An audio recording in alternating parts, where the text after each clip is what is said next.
C'est un plaisir de nous voir si nombreux ce soir pour ce dernier meeting de campagne avant le premier tour des élections municipales.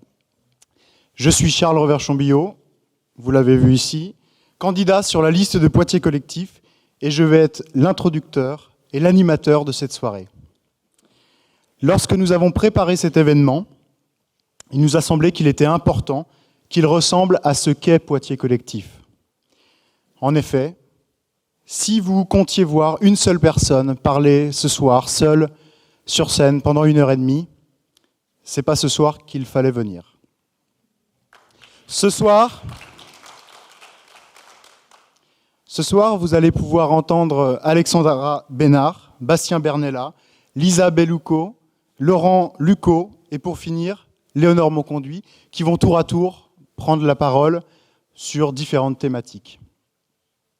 Un meeting écrit à 12 mains, un meeting collectif, comme le fonctionnement de Poitiers Collectif depuis 2 ans.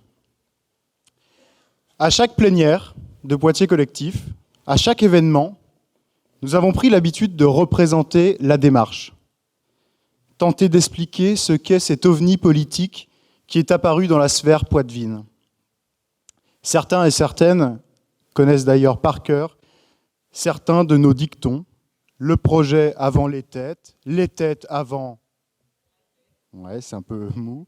La tête au service du collectif. Ou encore, c'est une démarche ouverte, transparente et démocratique. Ou encore, sans oublier la fameuse force de rassemblement de la gauche et des écologistes. Ou même Poitiers Collectif, c'est une liste citoyenne soutenue par Europe Écologie Les Verts, par Génération.s, par Nouvelle Donne, par Génération Écologie, par le PCF, par À nous la démocratie. Et d'ailleurs, nous les remercions pour leur confiance. Alors oui, toutes ces phrases, elles sont vraies, évidemment, mais je vais me permettre de ne pas recommencer ce même laïus ce soir. Je préfère vous raconter l'histoire de Poitiers Collectif. Et pour cela, j'ai dû faire un petit peu d'archéologie. L'histoire, elle commence le 10 novembre 2017. Imaginez-vous, nous sommes quelques mois après l'apogée de la République En Marche, après l'arrivée de Macron aux manettes, et nous sommes donc 2 ans et demi avant cette soirée. Au départ, nous étions 3 autour d'un café, à la serrurerie d'ailleurs, pour ne pas citer ce café, et un premier mail était envoyé. Je le disais précédemment, une de nos marques de fabrique, c'est la transparence. Alors c'est pourquoi ce soir, je vais vous livrer quelques extraits de ce premier mail, que très peu de présents et de présentes ici ce soir n'ont eu connaissance. Je pense qu'il y en a 3 en fait, ou 4 peut-être. Dans ce mail, parmi les extraits, il commençait comme ça d'ailleurs, « La politique, c'est pas pour moi. Vu le nombre de casseroles, les partis ne peuvent pas me représenter. Je ne me reconnais ni dans les politiques, ni dans la politique. » Ces phrases sont entendues régulièrement en échangeant ici ou là avec des jeunes et des moins jeunes au sujet de la politique. Pourtant, la politique et les politiques sont essentiels au bon fonctionnement de la cité. Représentation des citoyens à différents échelons, les politiques œuvrent au quotidien pour le bien commun. Les dernières élections ont montré que les Françaises et les Français, donc on est en novembre 2017, souhaitaient un changement, renouvellement, jeunesse, représentants issus du terrain, dynamisme, vierge de tout mandat. Mais le changement ne satisfait pas. Effet d'annonce, déconnexion de la réalité, peu d'écoute des réelles difficultés. On semble distinguer une forme de réformisme sur fond de conservatisme. Donc là, en fait, on se rend bien compte que finalement, 2 ans et demi en arrière, on avait un peu imaginé ce que ça pourrait être maintenant. Je continue les extraits du mail. Il semblerait que le climat actuel ne laisse que trop peu d'espace politique, qu'il est phagocyté par des dinosaures de la politique qui ne laissent pas ou peu de place à la génération qui arrive. Il ne s'agit plus là de l'éternel combat, ni droite, ni de gauche. N'ayons pas peur d'affirmer et de réaffirmer qu'un projet de gauche, éminemment social, écolo et tourné vers les citoyennes et les citoyens, peut faire évoluer positivement la société. De nombreuses initiatives naissent et devraient s'essaimer, prises en compte de la parole de chacun, de chacune, à travers des réunions, des conseils de quartier, rendre compte régulièrement sur les choix et les positionnements, recréer le désir de l'intéressement politique pour permettre au quotidien de populariser la politique, de populariser les instances gouvernantes. En démontrant que les politiques peuvent être réellement des leviers d'action concrets, ancrés sur le territoire et le terrain, les citoyens peuvent reprendre confiance et s'engager. Mais pour arriver à cela, il faut dépasser les clivages des partis dits traditionnels pour créer une émulation collective autour d'un projet commun, fédérateur, oui, mais lequel ?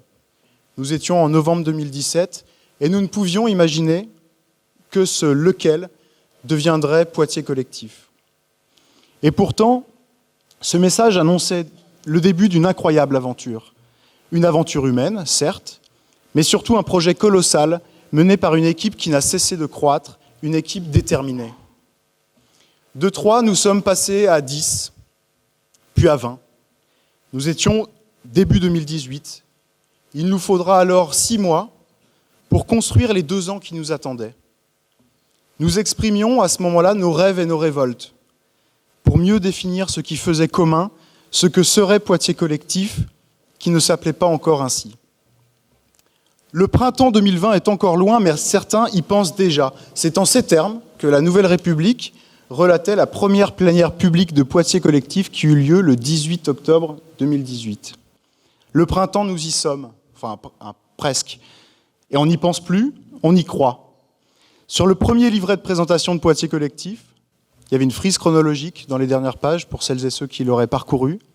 Le mois de mars était légendé de la sorte. Mars 2020, on gagne les élections.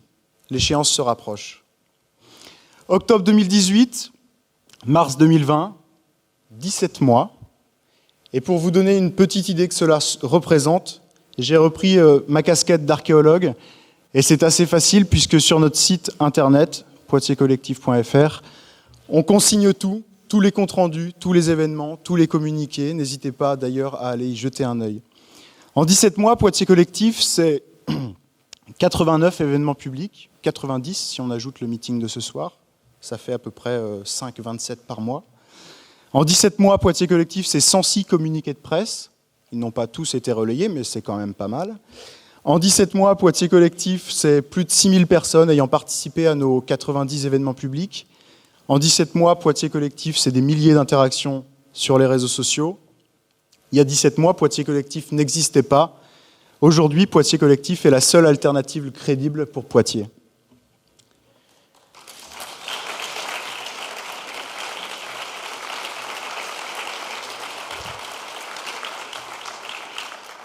Je le disais, de 3, nous sommes passés à 10, puis à 20, puis à 53, puis à 300 ce soir dans les salons de Blossac.